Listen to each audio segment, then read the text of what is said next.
माझे नाव कल्पना आहे. मी एका गरीब कुटुंबातील आहे. माझ्या व्यतिरिक्त माझ्या कुटुंबात मला एक मोठी बहीण आणि एक लहान भाऊ आहे. आम्ही दोघी बहिणी मोठ्या होतो. त्यामुळे आम्ही आमच्या धाकट्या भावावर खूप प्रेम करायचो. गरिबीमुळे आम्हा दोघी बहिणींना लिहिता वाचता येत नव्हते. पण आम्ही ठरवलं होतं की आम्ही आमच्या धाकट्या भावाला इतकं शिक्षण देऊ की तो स्वतःच्या पायावर उभा राहू शकेल. जेणेकरून तो मोठा झाल्यावर त्याची आणि आपलीही काळजी घेऊ शकेल. आमचे आई-वडील दोघेही आम्हाला या जगातून सोडून गेले आहे. आम्ही तिघे भाऊ-बहीण अनाथांचे जीवन जगलो आहे. आम्ही दोघी बहिणी शिकलेल्या नव्हत्या. अशी छोटी-मोठी नोकरी करून आमचा उदरनिर्वाह करत होतो. माझी मोठी बहीण खूप लाजाळू होती आणि नेहमी घरातील कामात व्यस्त असायची. त्यामुळे ती क्वचितच घराबाहेर पडायची. आई-वडील गेल्यानंतर आम्हाला अनेक समस्यांना सामोरे जावे लागले आहे. आम्ही तिघी निष्पाप बहीण भावाला नातेवाईकांनीही कधीही साथ दिली नाही किंवा समजून घेतले नाही. आम्ही दोघी बहिणी आपापल्या परीने आपलं जीवन जगलो. आज मी तुम्हाला खरी गोष्ट सांगणार आहे.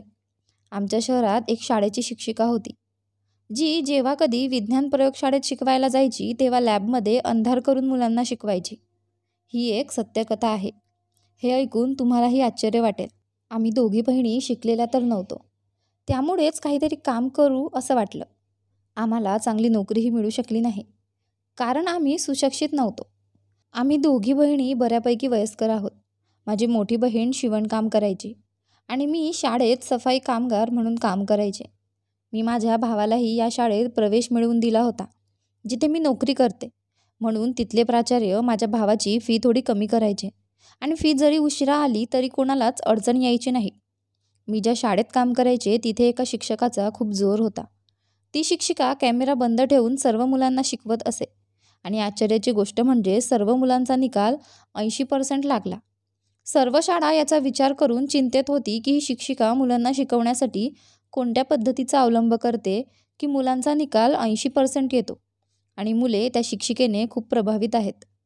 सांगायला तर शाळेचा कर्मचारी वर्ग खूप मोठा होता, पण शाळेतील विज्ञान शिक्षक अंधारात मुलांना शिकवण्यामागे नेमके काय कारण आहे हे वास्तव कुणालाच माहीत नव्हते. हे सर्व जाणून घेण्याची शाळेतील लोकांना उत्सुकता अजूनच वाढत होती. अगदी मुख्याध्यापकांनाही आश्चर्य वाटले. मग एके दिवशी शाळेच्या मुख्याध्यापकांनी ठरवले की तिला सत्य शोधायचे आहे. या शाळेत सफाई कामगार म्हणून काम करून मला 8 वर्षे झाली होती. त्यांच्या मते मी संपूर्ण शाळेत सर्वात जुना कर्मचारी होते. त्यामुळे शाळेच्या मुख्याध्यापकांनी मला तिच्याकडे बोलावले आणि हे सर्व जाणून घेण्याची जबाबदारी तिने माझ्यावर सोपवली. मुख्याध्यापक म्हणाले की तुम्ही आमच्यासाठी हे काम कराल तर आम्ही तुम्हाला मागितलेली रक्कम देऊ. विज्ञान शिक्षिका, जिचे नाव अमृता होते. शाळेमध्ये सगळे तिला अमृता मॅडम म्हणायचे. ही शिक्षिका मुख्याध्यापकांच्या ओळखीची होती आणि बरीच एजेड होती आणि ती खूप गरम स्वभावाची होती. म्हणूनच सगळ्यांचा स्वभाव तिच्याशी जुळत नव्हता, पण ती खूप प्रेमाने मुलांना शिकवायची. मला आठवते जेव्हा 8 वर्षापूर्वी मी पहिल्यांदा या शाळेत कामाला आले तेव्हा ही शाळा नव्याने बांधली गेली होती. त्यानंतरच मी येथे सफाई कामगार म्हणून कामाला लागले आणि माझ्या भावाला इथे शिकून 7 वर्षे झाली. इथे वर्षभर काम केल्यानंतरच मी माझ्या भावाला या शाळेत प्रवेश मिळवून दिला होता. पूर्वी माझा भाऊ सरकारी शाळेत शिकत होता. त्यानंतर मी त्याला या शाळेत प्रवेश दिला. ही शाळा आमच्या घरापासून 10 मिनिटाच्या अंतरावर आहे. जेव्हा माझ्यावर शिक्षिका अमृताचे रहस्य उलगडण्याची जबाबदारी देण्यात आली होती तेव्हा फायनल परीक्षा जवळ आल्या होत्या आणि पुढच्या वर्षी माझा भाऊही अमृता मॅडमकडून सायन्स शिकणार होता. माझा हेतू असाही होता की माझ्या भावाकडून सत्य जाणून घेतल्यावर मी शाळेच्या मुख्याध्यापकांना सर्व काही सत्य सांगेन. पैशाच्या लालसेपोटी मी ही जबाबदारी स्वीकारली आणि माझा कोणताही गुप्त हेतू नव्हता. माझ्या घरात पैशांची कमतरता असल्यामुळे मला पैशांची खूप गरज होती. मी त्याच्यासाठी हे काम करायला तयार होते. हे सत्याचा शोध कसा घ्यावा मला माहीत नव्हते आणि मला किती अडचणींचा सामना करावा लागेल. जर मला माहिती असते की हे रहस्य उलगडताना मला खूप त्रास सहन करावा लागेल आणि माझ्या आयुष्यातील सर्व शांतता नष्ट होईल तर मी हे काम कधीच मान्य केले नसते. पण आता ही जबाबदारी पार पाडण्याचे वचन मी मुख्याध्यापकांना दिले होते. त्या आश्वासनावर परत मागे फिरणे मला योग्य वाटले नाही आणि मग या कामातून मी अनेक विद्यार्थ्यांचे प्राण वाचवले. कारण प्रत्येक ऐकणाऱ्याला आणि पाहणाऱ्याला त्या शिक्षकाबद्दल कळल्यानंतर प्रथम विद्यार्थ्यांबद्दल काळजी वाटू लागली. आणि आश्चर्याची बाब म्हणजे आजपर्यंत एकाही विद्यार्थ्याने तिच्याबद्दल तक्रार केलेली नाही. तिच्या शिकवण्याच्या पद्धतीमुळे कोणताही विद्यार्थी कमी गुणांनी उत्तीर्ण किंवा अनुत्तीर्ण झाला नव्हता. मुख्याध्यापकांना सत्य जाणून घेण्यास खूप रस होता की अशा प्रकारे शिकवण्याचे कारण काय. माझा भाऊ अमृता मॅडमच्या प्रयोगशाळेत कधी जाईल याची मी खूप आतुरतेने वाट पाहत होते की मी त्याला सत्य विचारू शकते. शेवटी तो दिवसही आला आणि आज माझा भाऊ अमृता मॅडमचा फर्स्ट क्लास घेण्यासाठी लॅबमध्ये जात होता. आणि मला पूर्ण आशा होती की अमृता मॅडम किमान तिच्या विद्यार्थ्यांना तरी सांगतील की त्या अंधारात का शिकवतात. आमचा भाऊ आमच्यापासून काहीही लपवत नव्हता, म्हणूनच मला खात्री होती की तो मला प्रत्येक सत्य सांगेल. आणि आज अखेर अमृता मॅमचे रहस्यही उघड होणार आहे. आजही मी रोजच्याप्रमाणे शाळेत जाण्यासाठी लवकर उठून माझ्या भावाचा आवडता नाश्ता बनवत होते. मी रोज भावासोबत शाळेत जायचे.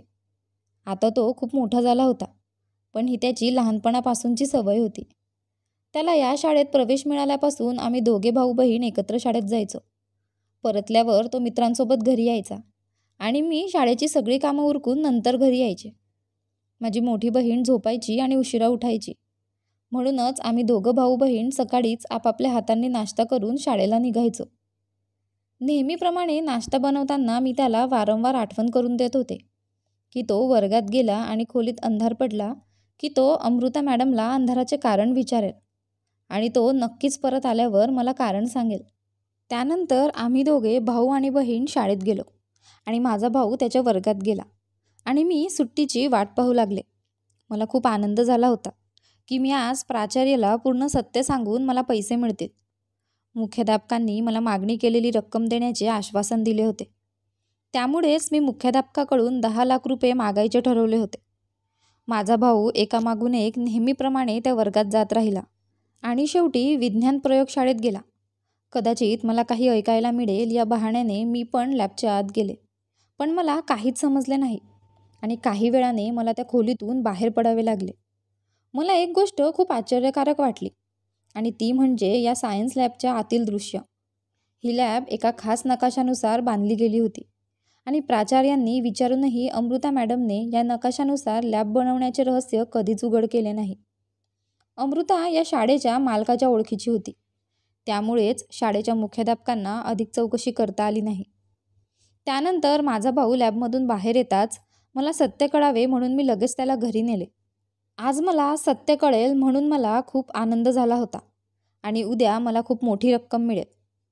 पण मी घरी पोहोचताच माझा आनंद मावळला. माझ्या भावाने मला काहीही सांगण्यास नकार दिला आणि तो म्हणत होता की आम्ही अशाच प्रकारे शिकून समजू शकतो. आम्हाला अमृता मॅडमची शिकवण्याची पद्धत खूप आवडली आणि त्यांनी आम्हाला अंधारात शिकवले. आता मला त्याच्याकडून आणखी काही माहिती घ्यायची असेल तर तो गप्प बसायचा, काहीच सांगायला तयार नव्हता. दिवसभर मी कोणत्या ना कोणत्या बहाण्याने त्याला पुन्हा पुन्हा विचारत राहिली, पण त्याचे मौन भंगले नाही. माझ्या मोठ्या बहिणीनेही त्याला विचारण्याचा प्रयत्न केला, तेव्हाही तो गप्प राहिला. आता उद्या मुख्याध्यापकांना काय उत्तर देणार याची मला काळजी वाटत होती, कारण उद्या ती मला अमृता मॅडमच्या वास्तवाबद्दल विचारेल. इच्छा नसतानाही मला दुसऱ्या दिवशी शाळेत जावे लागले आणि नेमके माझ्या अपेक्षेप्रमाणेच घडले. शाळेत जाताच मुख्याध्यापकांनी मला त्यांच्या कार्यालयात बोलावले. मी तिथे जाऊन त्यांना संपूर्ण हकीकत सांगितली आणि अजून थोडा वेळ मागितला, जेणेकरून मी वास्तव सर्वांसमोर आणू शकेन. काहीही विचार न करता त्यांनी मला अजून थोडा वेळ दिला. काम करताना मी विचार करत राहिले की सत्य कसे शोधायचे.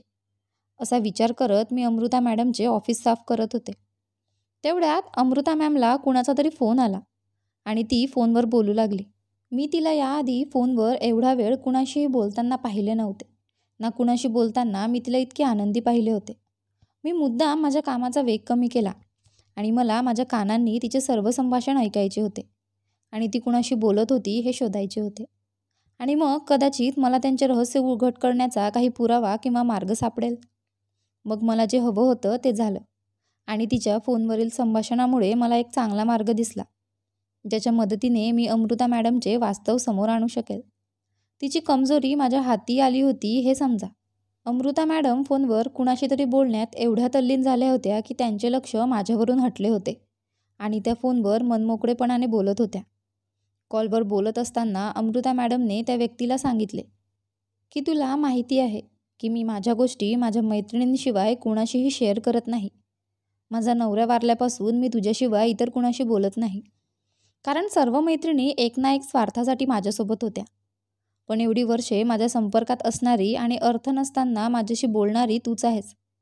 नंतर काही वेळाने दुसरी बाजू ऐकून अमृता मॅडम हसून म्हणू लागल्या, हो हो, म्हणूनच तर लॅबचे रहस्य फक्त तुलाच माहिती आहे. माझ्या पतीलाही हे रहस्य माहीत नव्हते. पण तू इतकी चांगली मैत्रीण आहेस की मी तुझ्याशी प्रत्येक वैयक्तिक गोष्ट शेअर करणे हा तुझा हक्क आहे. मला हे ऐकून धक्काच बसला की अमृता मॅडम व्यतिरिक्त कुणाला हे गुपित माहीत असेल तर ती त्यांची मैत्रीण होती.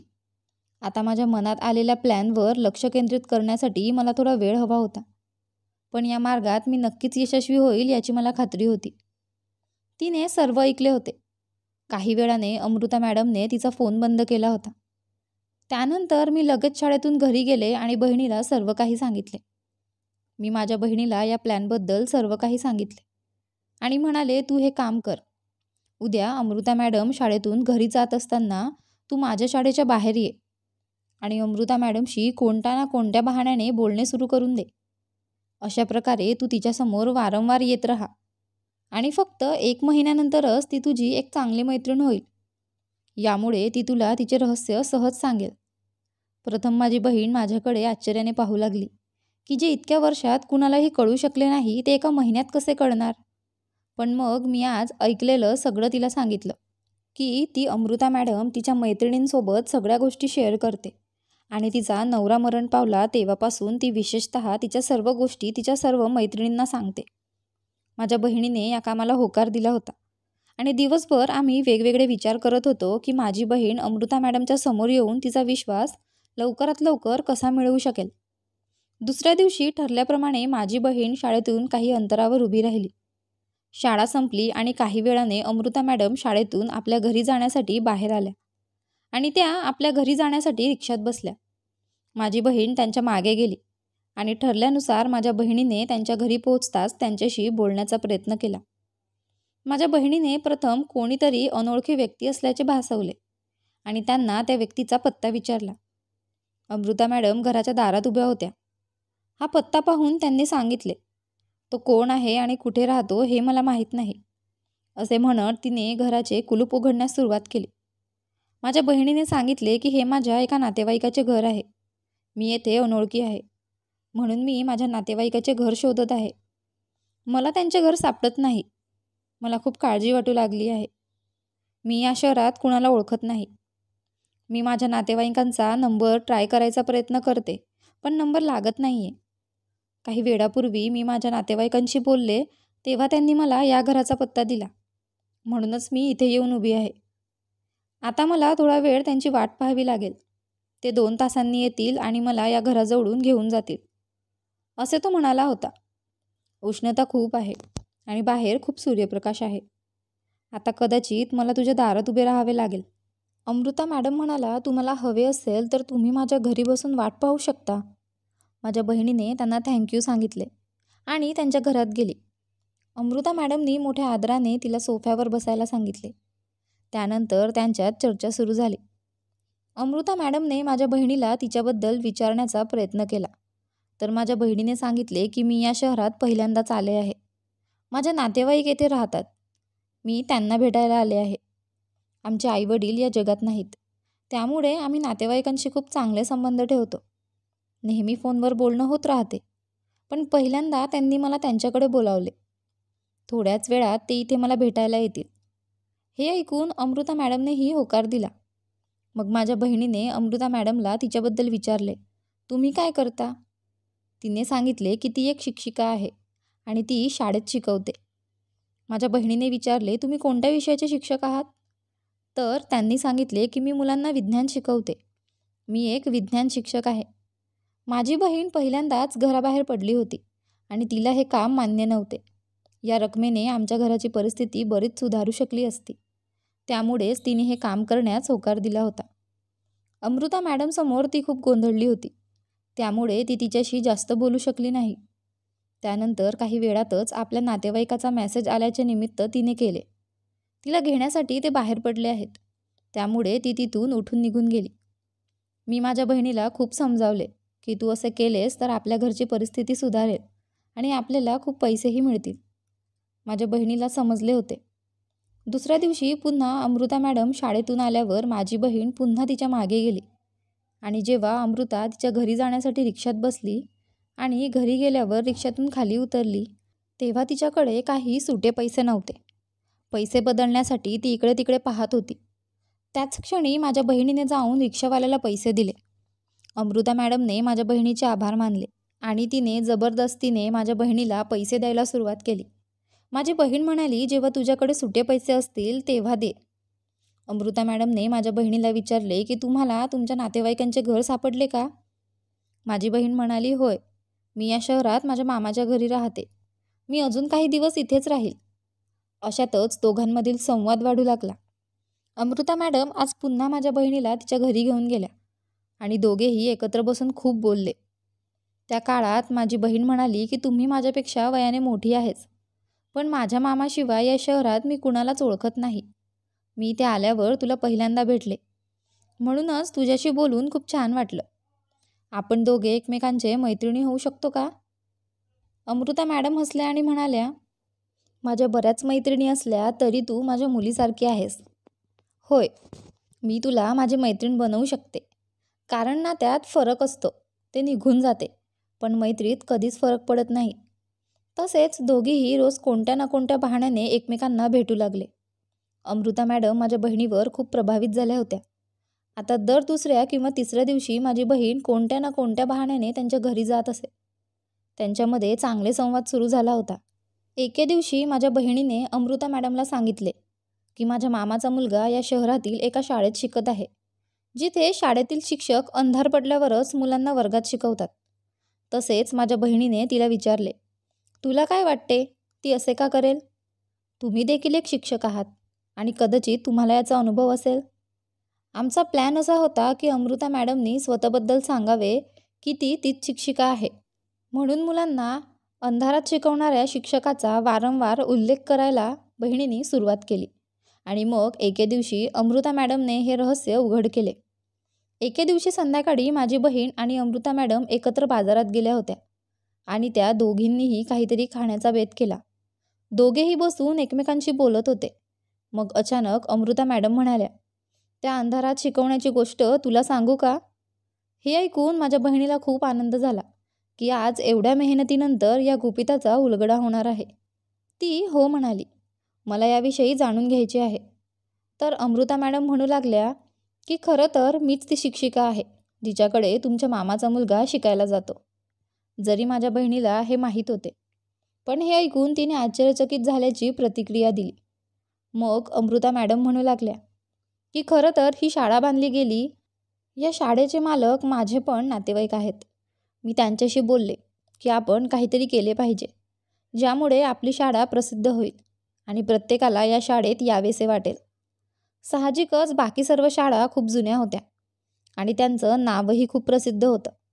म्हणूनच आम्ही दोघींनी ठरवलं की आपण काहीतरी अनोखं करू आणि मग मालकाने मला कॉलेजमध्ये हायर केले. मी एका अनोख्या पद्धतीने प्रयोगशाळा तयार केली आहे, जी की मी दुसऱ्या देशात शिकत होती तिथे पाहिली होती. ही लॅब खूप मोठ्या खोलीवर बांधलेली होती आणि या मोठ्या खोलीच्या आत अनेक छोट्या खोल्या होत्या. मात्र या खोल्यांच्या भिंती लाकडाच्या असून छत नव्हते, पण चारही बाजूने ती खोली बंद होत होती. मात्र ती प्रयोगशाळा छतावरूनच उघडी राहत होती. या मोठ्या खोलीत अशा जवळपास 8 लहान खोल्या होत्या आणि प्रत्येक छोट्या खोलीत प्रयोगशाळेची आवश्यक उपकरणे होती. अशी लॅब असल्याचे अमृता मॅडम यांनी सांगितले. ती बनवण्यामागचा उद्देश असा होता की अशा अनोख्या लॅबमुळे लोकांच्या मनावर त्याचा प्रभाव पडू लागेल आणि काही लोक प्रभावितही झाले आणि पुढच्या काही वर्षात भरपूर ॲडमिशन्स झाल्या. प्रयोगशाळेची वेळ आली की अमृता मॅडम प्रत्येक खोलीत 4-5 शिक्षक पाठवायची आणि अशा प्रकारे एकाच वेळी किमान 30 ते 40 मुलांवर एकासोबतच क्लासची लॅब होत होती. मग अमृता मॅडम प्रत्येक प्रयोगशाळेत जायच्या आणि मुलांना आज कोणते टास्क करायचे आहे ते सांगायची. प्रत्येक वेळी ती मुलांना वेगवेगळ्या गटात विभागून मुलांना रूमवर पाठवायची आणि प्रत्येकाला वेगवेगळ्या वेळी पूर्ण करण्यासाठी एक टास्क द्यायची. त्यामुळे त्यांना एकमेकांशी बोलायची कधीच संधी मिळत नसे आणि सगळ्यांचे लक्ष लॅबमध्ये असायचे आणि त्यामुळेच सर्वांचे निकालही खूप चांगले आले. 2-3 वर्षांपासून या लॅबमुळे अनेक ॲडमिशन झाले. मात्र त्यानंतर प्रवेशाची संख्या पुन्हा कमी होऊ लागली. प्रसिद्ध होण्याआधी आणखी आम्ही एक गोष्ट केली आणि ती म्हणजे अमृता मॅडम आता लॅबमध्ये अंधार करू लागले. लॅबमध्ये अंधार असल्यासारखे वाटत होते, पण प्रत्यक्षात छोट्या खोल्यांमध्ये वीज होती. तसेच अमृता मॅडम मुलांकडून वचन घेतात की या प्रकाश आणि अंधाराबद्दल कोणालाही कळता कामा नये आणि जर कोणी तुम्हाला विचारेल तर तुम्ही त्यांना सांगाल की आम्हाला असं शिकवल्यानेच समजते. अमृता मॅडम आम्हाला असंच शिकवतात. ती मुलांना सांगायची की जर तुम्ही सगळ्यांना सांगितले की खोलीत लाईट आहे तर मी सत्रात व्यत्यय आणेल, मी अभ्यास बंद करेल आणि तुम्ही सर्व नापास व्हाल. याचा अर्थ असा होतो की अमृता मॅम खोटे बोलायची की ती मुलांना अंधारात शिकवते आणि मुले देखील खोटे बोलायचे की ते अंधारात वर्गात अभ्यास करतात आणि त्यांना खूप मजा येते. हे खरं आहे. अमृता मॅडम मुलांना वेगवेगळ्या प्रकारची टास्क द्यायची, तेव्हा त्यांना अभ्यास करायला खूप मजा यायची आणि मुलांना अमृता मॅडमसोबत अभ्यास करायला खूप आवडायचे. त्यामुळेच अमृता मॅडमशिवाय इतर शिक्षिका कोणत्याही मुलाला नको होत्या. तसेच मुलांना अभ्यासाचा खूप आनंद व्हायचा आणि त्यांचे मार्क्सही चांगले येत होते आणि मुलं ही गोष्ट कुणाला न सांगण्याचे वचन द्यायचे. आणि अमृता मॅडमने हे शाळेच्या मुख्याध्यापकांनाही सांगितले नव्हते, कारण हे गुपित फक्त मुलं, शिक्षक आणि शाळेचे ओनर यांच्यातच होते. त्यामुळे मुख्याध्यापकांनाही हे सांगण्यात आले नाही, कारण हे गुपित त्यांनी दुसऱ्या शाळेला विकू नये. तसेच हळूहळू शाळेतील शिक्षक अंधाऱ्या खोल्यांमध्ये शिकवतात असे पसरू लागले आणि लोक आश्चर्याने आपल्या मुलांना या शाळेत प्रवेश मिळवून देत राहिले, जेणेकरून वस्तुस्थिती कळू शकेल. मात्र आजपर्यंत एकाही विद्यार्थ्याने सत्य कुणालाही सांगितले नव्हते आणि आता इतर शाळा बंद झाल्यानंतर येथील प्रवेशांची संख्या 2 पटीने वाढली होती. हे ऐकून माझ्या बहिणीला धक्काच बसला आणि त्यानंतर ती मोठ्या कष्टाने घरी आली आणि मला संपूर्ण हकीकत सांगितली. आम्हाला नवल वाटले की केवळ प्रसिद्ध होण्यासाठी कोणी असे कसे करू शकते. मुलांकडून वचन घेते आणि त्यांना शिकवणार नाही अशी धमकी देते आणि त्यांना सत्य बोलण्यापासून थांबवते. बरं, मी दुसऱ्या दिवशी शाळेत गेले आणि मुख्याध्यापकांना संपूर्ण सत्य सांगितले. तेव्हा मला कळले की शाळेच्या मुख्याध्यापकांनी हे सर्व जाणून घेण्याची जबाबदारी माझ्यावर नवीन ओनरमुळे दिली होती. शाळेच्या माजी ओनरचा मृत्यू झाला होता, ज्यांनी अमृता मॅडमला साथ दिली होती आणि नवीन मालकांना याबद्दल जाणून घ्यायचे होते. म्हणूनच मला ही जबाबदारी देण्यात आली होती. हे काम माझ्याशिवाय कोणी करू शकत नव्हते, कारण साफसफाईसाठी फक्त मलाच सर्व वर्गात जाण्याची परवानगी होती. त्याच दिवशी मुख्याध्यापकांनी मला 10 लाखांचा धनादेश दिला आणि त्यांनी माझे खूप आभार मानले आणि आता मला वाटले की माझे जीवन थोडे सोपे होईल. पण त्यानंतर माझ्यासोबत असा अपघात झाला, मी याचा विचारही केला नव्हता. तो दिवस कसा तरी निघून गेला. पण दुसऱ्या दिवशी शाळेत गेल्यावर परत आल्यावर माझा भाऊ गप्प बसला होता. मी त्याच्याशी बोलायचा प्रयत्न करत राहिले, पण तो माझ्याशी बोलत नव्हता. त्याचा मूड बदललेला दिसत होता. मी आणि माझ्या बहिणीने त्याच्याशी बोलण्याचा खूप प्रयत्न केला, पण तो आम्हा दोघांवर रागावला. आम्हाला वाटले कदाचित तो थकला असेल, या कारणामुळे गप्प आहे. पण रात्रीपर्यंत तो असाच गप्प राहिला. तेव्हा मी आणि बहिणीने त्याला विचारले, तुला काय झाले? तू आम्हा दोघांशी का बोलत नाहीस? मग त्यांनी तक्रारीच्या स्वरात सांगितलेले सत्य ऐकून आमच्या डोक्यावर आभाळ कोसळले. त्याने सांगितले की काल शाळेच्या मुख्याध्यापकांनी अमृता मॅडमशी बोलून तिचे अभिनंदन केले होते. तिच्यामुळेच शाळेला एवढी कीर्ती मिळाली. आता अमृता मॅडम सामान्य पद्धतीने शिकवतील, कारण आता दरवर्षी बरेच प्रवेश होतात आणि ते प्रवेश आता कोणत्याही चौकशीमुळे नाहीत, तर शाळेत उत्तम रीतीने शिकवले जाते म्हणून होतात. तेव्हा अमृता मॅडमला खूप धक्का बसला की अखेर तिचं वचन कोणी मोडलं आणि त्यांचे रहस्य मुख्याध्यापकांना कोणी सांगितले. त्यानंतर त्यांनी मुख्याध्यापकांना विचारणा केली आणि मुख्याध्यापकांनी त्यांना शाळेतील सफाई कर्मचारी कल्पना यांनी ही हकीकत सांगितल्याचे सांगितले, कारण त्यांना तर माहीत नव्हते की मी सत्याचा शोध कसा घेतला आणि कदाचित त्यांना हे देखील माहीत नव्हते की माझा भाऊ त्याच वर्गातला आहे. पण अमृता मॅडमला माझा भाऊ त्यांच्या वर्गात शिकत होता हे सर्वश्रुत होते. त्यानंतर तिला माझ्या भावावर संशय आला की त्याने माझे वचन मोडले असावे आणि त्याने त्या रात्री बहिणीला सांगितले असावे. यानंतर त्याच्या बहिणीने सर्व हकीकत मुख्याध्यापकांना सांगितली. तिने माझ्या भावाला सांगितले की तू तुझे वचन मोडले आहेस, त्यामुळे आता मी तुला माझ्या वर्गात शिकू देणार नाही, तू फेल झाला तरी. म्हणूनच माझा भाऊ खूप दुःखी होता, कारण त्याला विज्ञान फारसे आवडत नव्हते. पण अमृता मॅडमच्या शिकवण्याच्या शैलीतून त्याला सर्व काही समजले होते. आता तो नापास होईल अशी भीती त्याला वाटत होती आणि तो त्याचा राग आम्हा दोघी बहिणींवर काढत होता. मला प्रिन्सिपलचा खूप राग आला. त्यांनी माझे नाव वापरले. दुसऱ्या दिवशी मी मुख्याध्यापकांना याबद्दल सांगितले आणि त्यांनी मला सांगितले की तुझा भाऊ देखील त्याच वर्गातला विद्यार्थी आहे याची त्यांना कल्पना नव्हती की त्याला या प्रकारचे नुकसान सहन करावे लागेल. मात्र याबाबत ती अमृता मॅडमशी नक्कीच बोलणार असल्याचे तिने सांगितले. जेव्हा तिने अमृता मॅडमला बोलावून तिच्याशी बोलले तेव्हा तिला राग आला. ती म्हणू लागली की जेव्हा एखाद्या मुलाने विश्वास तोडला असेल तेव्हा त्याला शिक्षा तर झालीच पाहिजे, अन्यथा त्या राजीनामा देतील. जर त्यांनी त्यावेळी शाळा सोडली तर प्राचार्याला ते परवडले नसते. त्यामुळेच त्यांनी या प्रकरणाचा त्याग केला, कारण एका मुलाच्या भवितव्यासाठी ती संपूर्ण शाळेतील मुलांचे भविष्य पणाला लावू शकत नव्हती. मला खूप काळजी वाटत होती की आता काय होणार. शाळा सुटल्यावर घरी गेल्यावर मी बहिणीला सगळं सांगितलं. माझी बहीण म्हणाली की आपण अमृता मॅडमला संपूर्ण सत्य सांगू, मग कदाचित आपल्या भावाचे भविष्य उद्ध्वस्त होणार नाही. त्याच दिवशी संध्याकाळी आम्ही दोघे बहिणी मॅडमच्या घरी गेलो. मला तिच्या मैत्रिणीसोबत पाहून अमृता मॅडम आश्चर्यचकित झाल्या आणि तेव्हा तिला कळले की ती माझी बहीण आहे. तेव्हा तिचे डोळे विस्फारले. माझ्या बहिणीने हळूच तिला आमच्या योजनेबद्दल सांगितले, जेणेकरून ती आमच्या भावाला यासाठी जबाबदार मानू नये, कारण यात आमच्या भावाची चूक नव्हती. उलट त्याने तुमचे कोणतेही वचन मोडले नाही. आम्हाला हे सत्य जाणून घ्यायचे होते, म्हणूनच आम्हाला हे सर्व करावे लागले. पण हे सगळं ऐकून अमृता मॅडमला धक्काच बसला आणि मग ती म्हणाली की याआधी कदाचित मी त्या मुलाला माफ केले असते, पण आता मी तुम्हा दोघांनाही माफ करणार नाही आणि तुम्हा दोघांच्या चुकीची शिक्षा तुमच्या भावाला भोगावी लागेल, कारण तू माझे रहस्य उघड केलेस आणि माझ्या मैत्रीवरचा विश्वासही तोडला. माझ्या बहिणीने त्यांना समजवण्याचा खूप प्रयत्न केला, पण तिला ते मान्य नव्हते. आम्हाला त्यांच्या घरातून परतावे लागले. आठवडाभर आमचा भाऊ खूप त्रस्त राहिला.